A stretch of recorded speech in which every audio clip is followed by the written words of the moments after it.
Jussier Formiga versus Brandon Moreno takes place on the prelims of UFC Fight Night 170 on ESPN Plus 28 Brasilia Lee versus Oliveira, and I have no idea why it's on the prelims. It's at least headlining the prelims.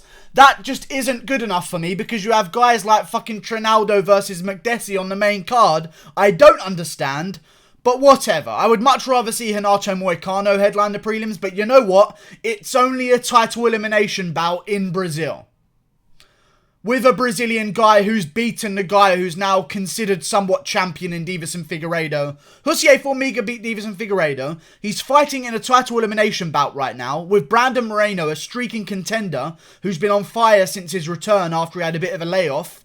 And it's on the prelims. I don't understand. Either way, I think Brandon Moreno is going to get the job done by second round TKO, similar fashion to what Joseph Benavidez was able to do to Jussier Formiga. And I feel as though Formiga's fading in his career, and we're seeing it time and time again. His fights seem to be getting a little bit more close every single time he goes out there. Against Sergio Pettis, he absolutely dominates Sergio Pettis. I mean, don't get me wrong, Jussier Formiga has a potential chance of being a human backpack on Brandon Moreno for the entire fight. That could happen. I feel as though it's not going to happen because I'm seeing Jussier Formiga start to fade a little bit. You know, I saw Deiveson Figueiredo make improvements after losing his first ever fight to Jussier Formiga by grappling, and then immediately out-grapple Joseph Benavidez and almost submit him on a couple of occasions. I feel as though Jussier Formiga is going to lose this one. He's been around for a very long time. I mean, he started his career in 2005.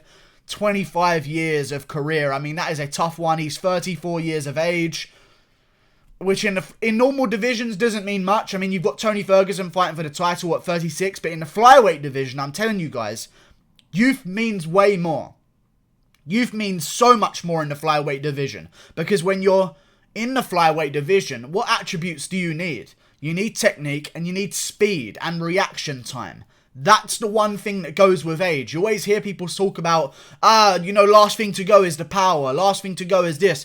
But in the flyweight division, you need the speed, you need the technique, you need the reaction time. And if you don't have it because you're getting a little bit slower, in other divisions you can still hang. You can be 50 in the heavyweight division, and if you've got a big punch and a good chin, you're going to be absolutely fine. But in the flyweight, especially when he's coming off a KO loss to Joseph Benavidez that was quite brutal. He took a lot of damage in that fight, and he's had another 2 TKO losses in his career as well. I just don't like the sign of being TKO'd in the flyweight division.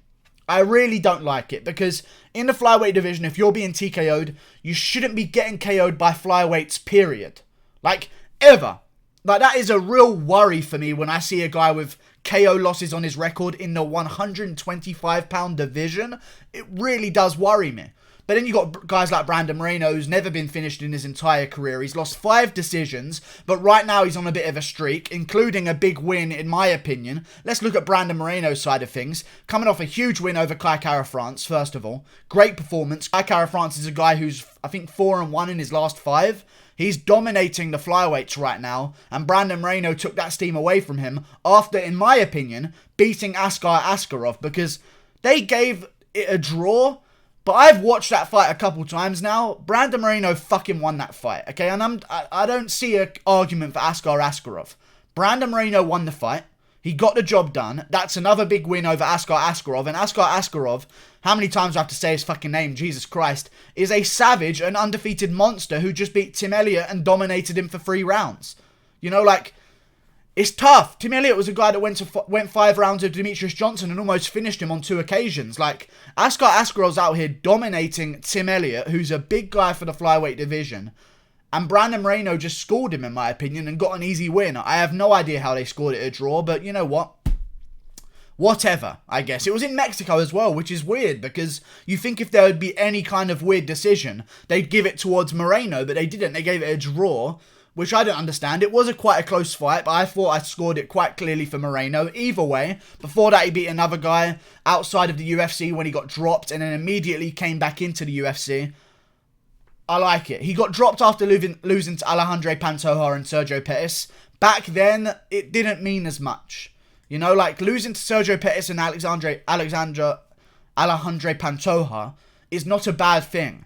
But back then, when Moreno lost to them, It was, because they were still on the come-up. Like, Sergio Pettis hadn't put together his streak yet. This was before Sergio Pettis even got past Benavidez, which I think he didn't even win, but either way, he got past Benavidez and he was a top contender. This was when Sergio Pettis was trying to put together a bit of a streak, and it was actually the main event of the fight card, if you can fucking believe that, and it was in Mexico as well. Listen, I don't know what situation the UFC was in where they were having Pettis versus Moreno as a main event, but God fucking save them. Jesus, that must have been a terrible night of business for them. But either way, he lost to Sergio Pettis. It wasn't the most eventful fight, but I think since he got cut from the UFC and he had those 2 losses, he's been on a mission to get back, and a win over Kai Kara-France proves that to me. I feel as though he's going to go out there and beat Jussier Formiga. He's got great takedown defense. He doesn't really get controlled, ever. Alejandro Pantoja had a good fight with him. Sergio Pettis had a decent fight with him as well. It was kind of just a little bit of a stalemate over 5 rounds. Pettis scored more points. One of those situations. I feel as though Moreno is going to be able to survive. He's going to be able to stuff the takedowns of Formiga, and even if he is taken down, work that jiu-jitsu game that he has, because he does have dangerous submissions off his back. I mean, you're talking about a guy. I'm calling that he wins this by TKO, but he's got 10 submission finishes in his career out of 16 wins. He's a savage. I feel as though this is a bad fight for Formiga. On the feet, he's going to get outscored. Like, he's just going to get outclassed completely. Outscored. Jesus Christ. On the feet, he's going to get outclassed. He's going to get picked apart by Moreno, in my opinion. And then you want to try and take him to the ground. Guess what? He's got a 63% finishing rate by submission. It's worrying for me for Jussier Formiga. But one thing that Jussier Formiga does have, experience, of course. He's coming off a loss. If he wants to be honest with you, coming off a loss at this point in Formiga's career, I would usually say that is going to decrease his motivation, because he's lost to Benavidez twice now. Benavidez is fighting for the title. But if Figueiredo beats Benavidez, and Figueiredo just did beat Benavidez, all of a sudden Formiga's thinking, oh shit, I have a chance of getting back towards that title if I win this fight. I think before he watched Benavidez versus Figueiredo, these are such fucking annoying and long names. Why do small people have the longest names? It makes no sense. Must be making up for something. Either way, when he watched the fight between Benavidez and Figueiredo, I think he thought, oh shit, okay, I still do have a chance in this division, because if Benavidez were to beat Figueiredo, Formiga all of a sudden is just like, okay, what the fuck do I do? I'm not big enough for bantamweight. I'm 34 years of age, and the champions beat me twice, and I'm never going to get a title shot. Now that we've seen the fight between Figueiredo and Benavidez, I think a gear has switched in his head to say, hold on a second, I beat Figueiredo. If I can get a big win here, and Figueiredo can win the rematch, which I think is complete bullshit, with Benavidez,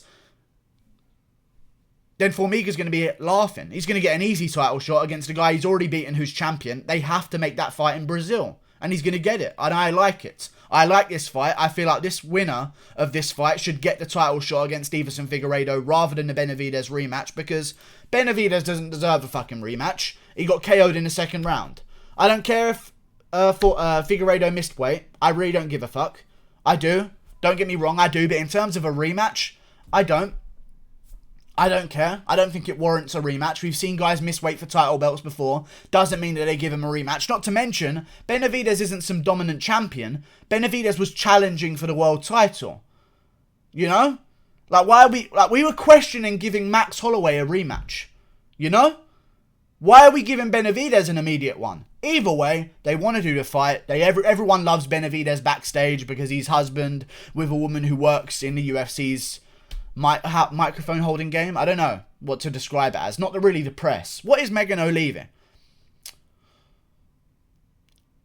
I don't know what she is. She's fit, by the way, and very attractive. But I don't know what like her actual job role is. I guess backstage interviewer, but she's intertwined with the UFC. They want Benavidez to be champion. I understand. I just feel as though Brandon Moreno is going to absolutely school Jussier Formiga. I think it's his one chance. He knows there's a title shot on the line, because if he wins this one, he's the young contender on a streak, 26 years old, still got until December of being 26, so he's improving time and time again. Looked amazing against Kai Kara-France, who's an absolute monster of the division that just keeps winning against everyone other than Moreno. I feel as though Moreno's going to go out there, pump a jab in Jussier Formiga's face, use that reach advantage, use that big reach advantage on him. And I know what you're going to say. 7 centimeters isn't a huge reach advantage.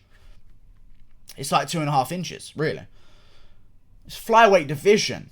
Okay, there isn't much difference in height in the flyweight division. So to have a 7 centimeter reach advantage it's like having John Jones's reach advantage. Like, it's relevant to that in terms of size. They're so small, and there's such little variation in size between them, that having a natural 7cm reach advantage, almost 8cm reach advantage, is going to be a huge factor in this fight. I think he's going to pepper away Jussier Formiga and be urgent on the takedown defense, and if he does end up on the ground, maybe pull off some submissions. Listen, 5 years ago, maybe I'd favour Jussier Formiga a little bit more, but with the recent judging system, and this is something that I wanted to mention earlier on in the video, but I've only just remembered it now, Formiga, in today's scoring system, doesn't have the best style, okay? Because Brandon Moreno can tune him up from on bottom, okay? He can use elbows on bottom, he can land shots on bottom, but Jussier Formiga's style is not a damage-based style. Okay, he gets on you, he controls you, and he just prays to God that the referee doesn't separate you guys.